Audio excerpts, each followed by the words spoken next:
My water-saving tip this week is something that I'm really excited about.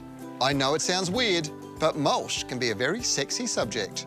And if there was one question I get asked a lot, it's got to be, what do I mulch my veggies with? Indeed, do I mulch at all? The answer is absolutely, but it's not the usual recommendation for mulch. Veggies and herbs have very shallow root systems. They move across the surface of the soil, seeking out nutrients and moisture.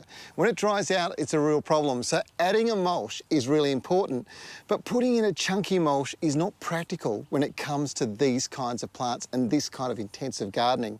You want something that's a little finer, it's going to hold moisture around the surface and keep those nutrients right up where the plants need them.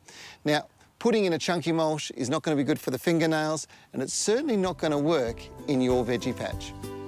Another question I'm asked is, do I prefer black mulch or another colour? Now, black looks great and defines a garden beautifully, but it fades to grey very quickly. White or light coloured mulches actually have a benefit that most people rarely realise. They reflect light off the ground, insulating the soil's surface, keeping it cooler and reducing evaporation.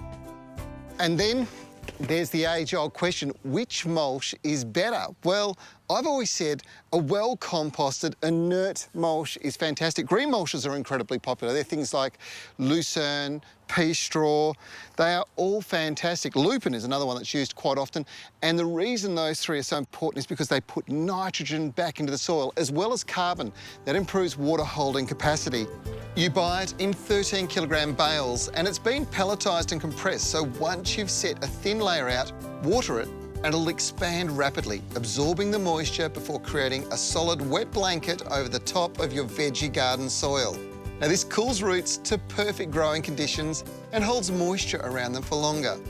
Tests have shown it increases your soil's moisture holding capacity by 30 to 40%, which means you need to water less. And the results, well, get a load of these beetroot. They have just taken off. Now, this was seed sown into pretty poor quality soil. I've only really thrown this Troforte mineral mulch over the top, and the results speak for themselves.